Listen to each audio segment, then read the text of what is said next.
राधे राधे, जय श्री कृष्णा। मैं निर्मला पांडे।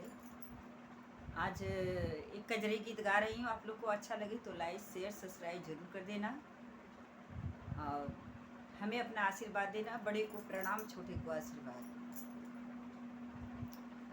बिजुली चमके मोरे अंगनवा, नाही घरे नाही बाटे सजनवाना। बिजुली चमके मोरे अंगनवा, पिया मोर छाए विदेशवाना।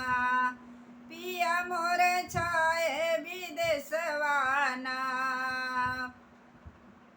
जब से गईले पिया परदेश, भेजले पाती नाही संदेश। भेजले पाती नाही संदेश, कवनऊ मिला नाही खबरिया कि पिया मोर छाए विदेशवाना। कवनऊ मिला नाही खबरिया, पिया मोर छाए विदेशवाना। बिजुली चमके मोरे अंगनवा, पिया मोर छाए विदेशवाना। पिया मोर छाए विदेशवाना।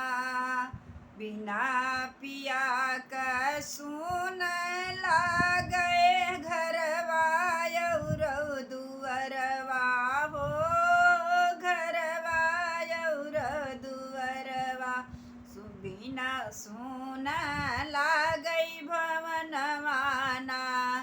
सैया बिना सुन मोर भवनवा, जब से गए विदेशवाना।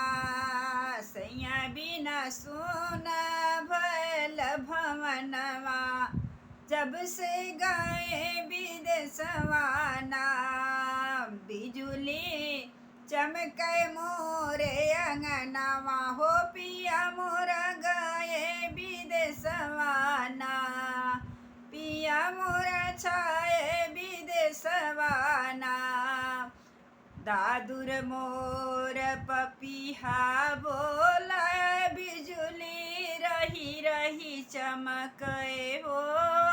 बिजुली रही रही चमके, रही रही जियरा मोर यकुलाला।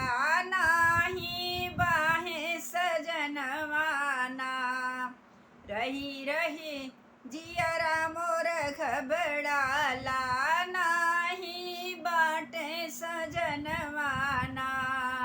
बिजुली चमकई मोर अंगनवा, पिया मोर छाए विदेशवाना। बिजुली चमके मोरे अंगनवा, पिया मोर छाए विदेशवाना। पिया मोर छाए विदेशवाना।